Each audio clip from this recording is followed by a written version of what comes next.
Assalamualaikum warahmatullahi wabarakatuh. Selamat pagi anak-anak. Bagaimana kabar kalian? Semoga selalu sehat ya. Jangan lupa untuk selalu menjaga kesehatan. Harus sering mencuci tangan, menggunakan masker, dan menjaga jarak. Jangan lupa makan makanan yang bergizi. Oke, kali ini kita akan belajar masih di tema 4, subtema 2, globalisasi dan manfaatnya, pembelajar 1. Fokus pembelajarannya IPS dan bahasa Indonesia. Tujuan pembelajarannya, dengan menyimak, siswa mampu menyebutkan informasi penting dari teks eksplanasi yang didengar dengan tepat. Dengan mencari dan mengolah informasi, siswa mampu menjelaskan peran Indonesia dalam berbagai bentuk kerjasama di bidang politik dalam lingkup ASEAN dengan mandiri.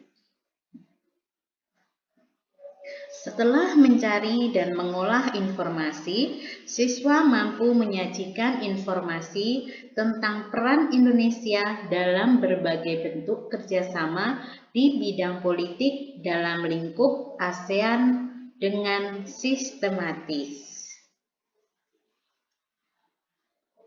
Perhatikan gambar berikut. Sebanyak 21 kepala negara dari Asia Pasifik hadir di forum APEC, termasuk Presiden Amerika Serikat Barack Obama, Presiden Tiongkok Xi Jinping, Presiden Rusia Vladimir Putin, dan Perdana Menteri Jepang Shinzo Abe. Forum ini juga dihadiri hampir 500 orang pemimpin perusahaan besar di dunia. Selama forum ini berlangsung, isu-isu ekonomi dunia dikemukakan. Presiden Jokowi mengakui Indonesia memiliki daya tarik cukup kuat dari para pemimpin dunia. Mereka saling memberi pengaruh, khususnya terhadap Indonesia. Indonesia tidak terpengaruh adanya tarik-menarik kepentingan para pemimpin dunia.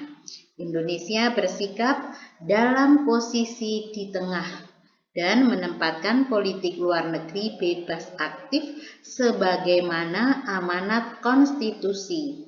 Indonesia di era globalisasi sekarang ini menjadi satu negara yang menjadi rebutan dunia, terutama para peserta APEC. Pasalnya, Indonesia punya posisi strategis di kawasan ASEAN dan Asia serta dunia.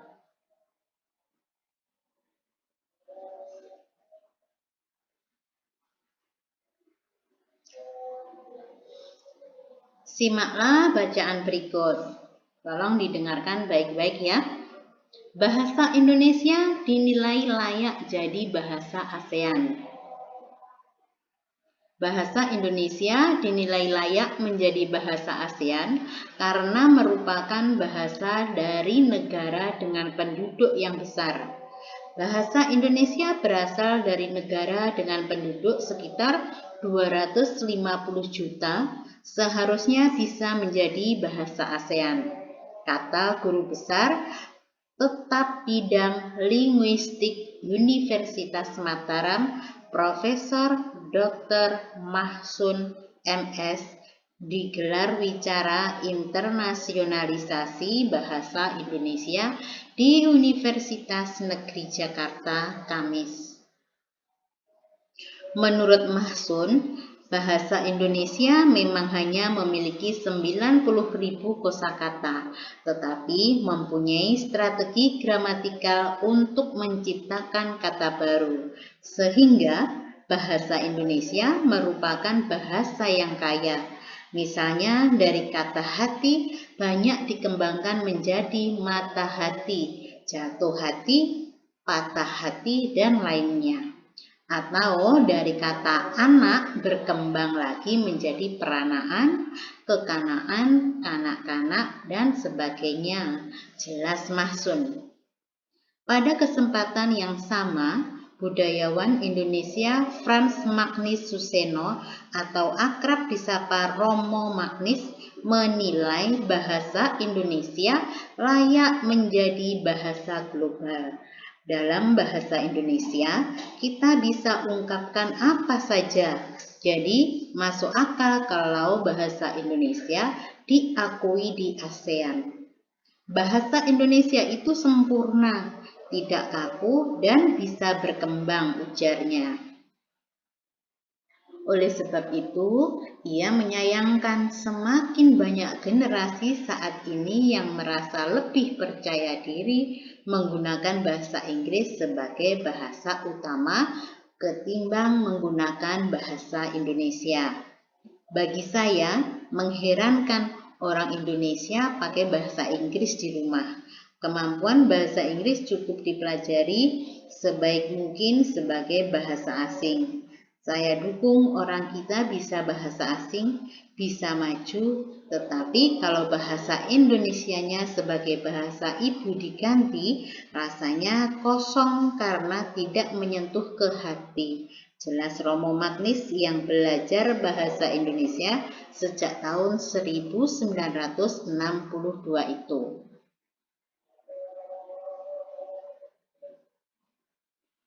Salah satu dampak positif dari globalisasi adalah bahasa Indonesia menjadi makin dikenal di kawasan Asia Tenggara pada khususnya dan di dunia pada umumnya. Tuliskan informasi penting tersebut dalam setiap paragraf pada diagram berikut ya. Jadi dari bacaan yang sudah Ibu bacakan tadi, kalian tuliskan informasi penting di setiap paragrafnya ya. Nah, kalian perhatikan paragraf pertama. Paragraf pertama itu berisi tentang topik masalah. Topiknya apa? Yang dibicarakan itu tentang apa bacaan tadi?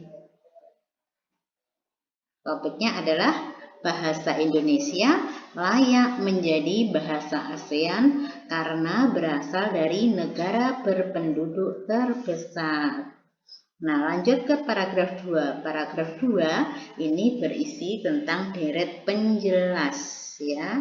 Jadi deret penjelasnya adalah menurut Mahsun, bahasa Indonesia hanya memiliki 90.000 kosakata, tetapi dapat menciptakan kosakata baru, sehingga bahasa Indonesia adalah bahasa yang kaya. Menurut Frans Magnus Suseno, bahasa Indonesia layak menjadi bahasa global. Dengan bahasa Indonesia, kita bisa mengungkapkan apa saja. Bahasa Indonesia itu sempurna, tidak kaku, dan bisa berkembang. Selanjutnya paragraf ketiga.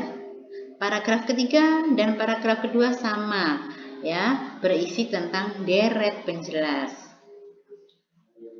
Untuk paragraf ketiga yaitu Romo Magnis menyayangkan generasi muda yang lebih memilih bahasa Inggris daripada bahasa Indonesia.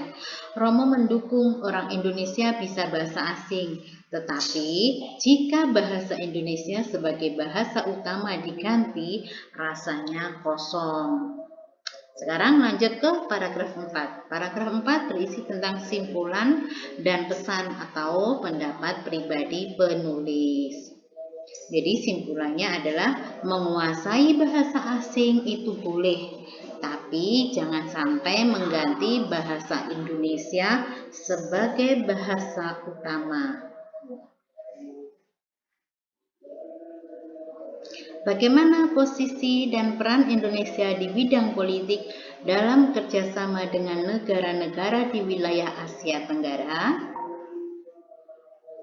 Diskusikan bersama teman-temanmu tentang jenis kerjasama yang dilakukan Indonesia serta peran Indonesia dalam kerjasama tersebut.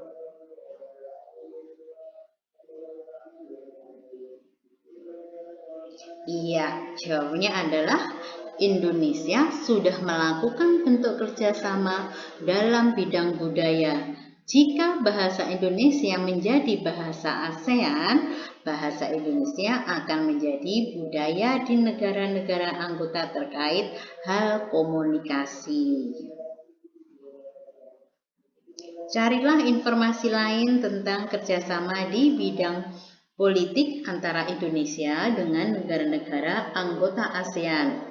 Identifikasi posisi dan peran Indonesia dalam setiap kerjasama tersebut. Kalian isikan di tabel ya. Bentuk kerjasama. Bentuk kerjasamanya adalah mempererat hubungan politik melalui pertukaran duta dan konsul. Peran Indonesia dalam hubungan kerjasama tersebut dengan negara di Asia Tenggara adalah